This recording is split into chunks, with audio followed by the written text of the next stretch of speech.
Welcome to Error451, an occasionally weekly podcast on tech security from an anarchist perspective. I'm your host, Bursts of Goodness. Hey, we're back again with William Buddington, who is a digital security expert and trainer. This time, we'll be speaking about storage of personal info and data online and some of the ramifications. Firstly, there's the case that's been in the news a lot recently, the case of Cambridge Analytica and Facebook. You and I have spoken about social media and the collection of personal data for use of sale. Can you please refresh listeners to what's going on with Cambridge Analytica and Facebook? Yes. Cambridge Analytica is a company that is basically, it was founded this decade, but its parent company, SCL Group, was founded in London in 1990. And it's basically Cambridge Analytica is a wing of this corporation's large corporation, which does what's called psychographic profiling, which basically means that it tries to manage and derive what interests are and feed them news articles that are tailored for their clients. So Cambridge Analytica's clients are pretty much exclusively right-wing politicians and right-wing campaigns. In the Brexit campaign that exited the UK from the European Union. And so they've been kind of involved in these campaigns which target news stories and tailor news stories at populations which are likely to vote in a conservative manner. They've had on their client list Ted Cruz in the past as well, other politicians, and they're primarily funded by Robert Mercer, who's kind of billionaire, conservative, kind of social influencer, I would say, and formally actually headed up by that old name that you might have heard of, Steve Bannon. Steve Bannon was actually the former vice president of Cambridge Analytica. So you have all these kind of influences over this big data company that really would, after the success of the Obama campaign in using data to influence voters, conservatives tried to get their act together and to actually utilize those same techniques in a more advanced way. And this is where the Cambridge Analytica's kind of foundation comes from, using a lot of data points from campaigns and from users, based on their clicks and their Facebook likes and their friend network, etc., and try to build a profile of individuals. They claim that when their marketing material, they claim that with 100 likes on Facebook will know more about you than your parents will, which is kind of funny because I think that my friends know more about me than my parents do, for instance. But and then 300 clicks will know more about you than your partner does. And then with 500 clicks, we'll know more about you than you yourself do. In this really kind of so it's quite kind of scary the way that they've done this. They actually joined the Trump campaign in 2016 at the behest of Jared Kushner and Steve Bannon, who of course was the former VP of Cambridge Analytica, endorsed having him join the Trump campaign. And after a while, they were like, "Oh crap, we don't actually have good profiling data on users in the U.S." They had just entered the U.S. market in 2015. So what they did was they relied on Dr. Alexander Kogan, who had created a Facebook quiz that used Facebook's API. An API is just the kind of hooks that Facebook has, and uses this quiz that he created to, in a way that Facebook doesn't intend. Facebook has this this loophole where you can get all the friends of someone once you take a quiz for them. It was something that was fixed, I think last year. They fixed this API, but it was a design flaw in Facebook. And what Dr. Alexander Kogan as he used this flaw in the Facebook API to build a quiz that kind of gathered and harvested millions of users' data and without their knowledge or consent. And so, once he had all this data, Cambridge Analytica came around and said, "Hey, we heard you got this data. Would you like to sell it to us?" And this was completely against Facebook's terms of service, but Alexander Kogan, did it anyway. And so gave all this data to Cambridge Analytica in order to build psychographic profiles for US users. And this is how the campaign, the big data campaign of the Trump campaign got started. Trump would be sent to cities, for instance, where there was a bunch of likes for anti-immigration sentiment, and he'd be sent to like a specific area of Pennsylvania, for instance, when likes would kind of amount to a critical threshold, and he would be like actually flown there to do campaign speeches on anti-immigration. So yeah, that's kind of how all this comes together with the election. And of course, recently this was all revealed in Facebook, and their influence over the election brought before Congress, before congressional testimony. Half of the senators were actually there at this testimony, questioning Facebook, giving very scripted answers to all the questions that were pretty softball questions. So this is the backstory. So how much of the public outrage about the selling of private user data info that's being carried by the media is calling political foul of the Trump administration for shit that the Democratic Party has been doing since Obama? The kind of psychographic profiling, so-called, that Cambridge Analytica does is no new story. Definitely, there's been targeted campaign advertising to populations, and by the Democratic Party, they actually pioneered a lot of the techniques of doing this. And so the calls of foul play are certainly a little bit one-sided. What's new is that user data that was collected was just kind of completely illegally collected. All this data was, without the user's consent. It's kind of ambiguous whether it's illegal or not. Basically, millions and millions of users, Facebook likes, and etc., were brought in and ingested by Cambridge Analytica's algorithms without the knowledge or consent of the users themselves. So this is like a big deal, but the kind of methodology of building profiles of users based on their unique behavior online, that's not new at all. And a lot of the discussion has been very one-sided in that look, Cambridge Analytica is doing all these horrible things. Yeah, the Democratic Party did it before, so it's definitely something that both parties do, and is becoming more and more of a prevalent tactic.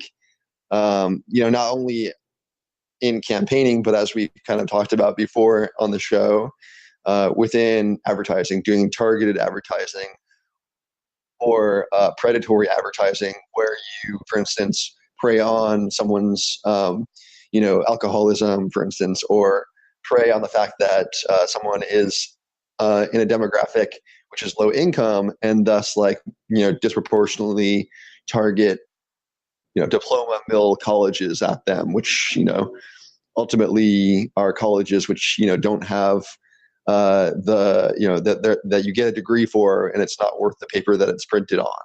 So these are coming. This kind of dynamic is becoming more and more prevalent, and I think that people like that for some years. It's getting more intense, and people are starting to wake up to it. In the EU, you have the General Data Protection Regulation, the GDPR, and this is meant to protect EU citizens from a lot of these more targeted and kind of pernicious aspects of advertising that are coming to bear right now. Nothing new. But still, I mean, worth paying attention to and worth getting upset about for sure. Yeah, worth getting upset about. And like as I said, the aspect of this is new is that a lot of this information was simply gathered without users knowing about it. It used like a data breach that Facebook was, Facebook itself having access to all this information and gaining more and more insight into our social networks. This is new. This is something that like we didn't have before, especially to the extent that Facebook was, has grown in the past, few years. They've surpassed, billion users a few years ago, I think. And so they're really kind of quite, I guess gaining influence, gaining more insight into our lives, into how we interact with our friends, and in a way that I think that people haven't traditionally realized, right? Like if you like something on Facebook, you don't think about it in your mind as the campaign manager for the Trump administration, or like for the Trump campaign, gaining that insight, or that like cops will use that information to build gang databases or something like that. So it's becoming more prevalent, but I think that also people are starting to wake up to the fact, and especially now that this Cambridge Analytica story has broken, people are like, wow, that can really, it's not just targeted advertising. This can really shape the way that society, proceeds or whatever. So one of the problems with in this case that's being brought up is the fact that that information was harvested of like people who are connected to the people who took that quiz, and it was like circles of friends and not necessarily just everyone who signed up for it. But do you see an outcome of this hullabaloo being something concerning the end user agreement that people sign up to when they start using platforms like Facebook, in terms of the government being stricter in regulating those statements and holding things like Facebook to a higher standard? Does that make sense? Yeah, some kind of punitive measure being exacted on Facebook because of the Cambridge Analytica stuff. They might have to suffer some fine or something that they'll just pay and keep on doing what they're doing. I don't know for the U.S. Congress enacting something like the GDPR in the U.S. to, limit the ability for corporations to gather U.S. citizens' data, just because it's such a huge business and they are able to, they already have, an enormous amount of lobbying power in Congress, or whether it be Facebook, Google, all the large corporations in Silicon Valley have enormous lobbying power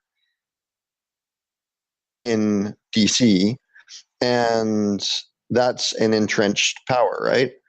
It's not just going to change because of a news cycle that focuses on users' data. I mean, it has been focused on in the past few months, and for good reason, because people are pissed off about this.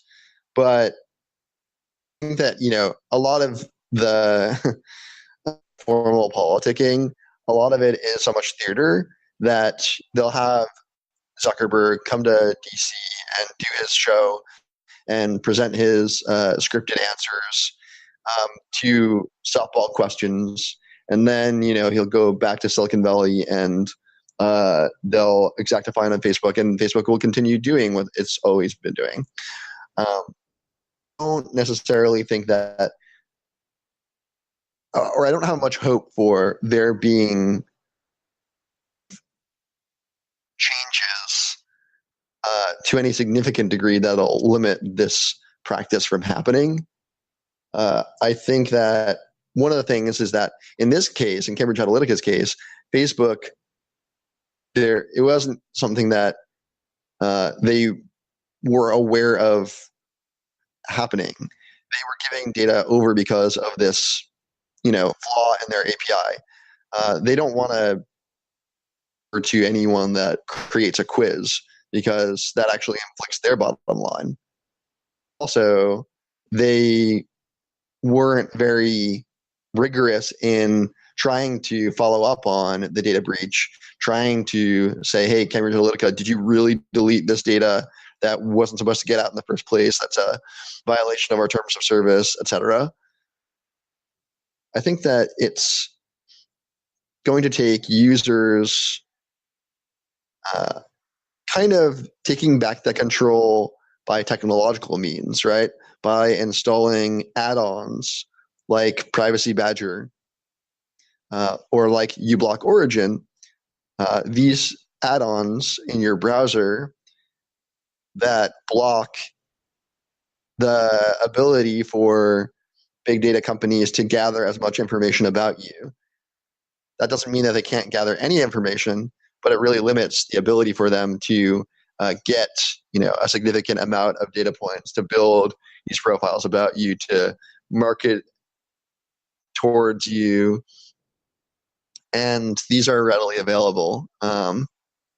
So you can, if you have Chrome, you have Firefox, you can go and download Privacy Badger, and then when you're browsing, it'll make it so that third-party trackers, when you're visiting websites across the web, have some protection there, so they can't gather as much information about you as they could otherwise. Or if you're on a website which has a Facebook like, then it'll not load that like, and instead load a little a widget that looks like the Facebook like, but it doesn't actually communicate with Facebook. And then when you click it, only when you click it, when you actually want, explicitly want to like something on a website, will it communicate with Facebook. So these kind of technologies are there, and we can use them to have the experience that we want to have when using our machines, instead of the experience which is created for us by large corporations that are trying to, market material towards us or shape our psyche in this case. So recently, a couple of times on Democracy Now! During coverage of this subject, Amy Goodman, the main host and producer of the show, has been asking why Facebook, with its wide use by the public, doesn't get nationalized to solve the problem of private user data being collected and harvested by third parties. Do you have any reactions to the suggestion of nationalizing one of the world's largest self-snitching platforms? Yeah, I like that phrasing, because exactly that. If you nationalize a resource that is basically an insight into people's lives so stringently, as anarchists, we can clearly see the danger here. You have a government that is able to have even more influence and even more. It'll basically be like the Snowden revelations, where there's X key score that has these program that allows the NSA to use key terms to target individuals, but it'll be much, much worse. Nationalizing Facebook, I think, as a tactic for, or as a policy, anarchists can see clearly that this is not be a good thing. And the suggestion is completely impractical. Congress will never do it anyway. Know where Amy is going with that, but I don't think that it's it's either practical or desirable. Yeah, I was quite surprised to hear it repeated once, not only like once, but also I think twice in different interviews. She was like, "What do you think about this idea?" In both cases, yeah, it's not like it's not like a single payer healthcare system, which I think would be, desirable, because it's not, in that case, you have the government, which is doing provision of healthcare in a direct way that helps people, not, for instance, which is the greatest kind of tool of social control that we've ever seen before.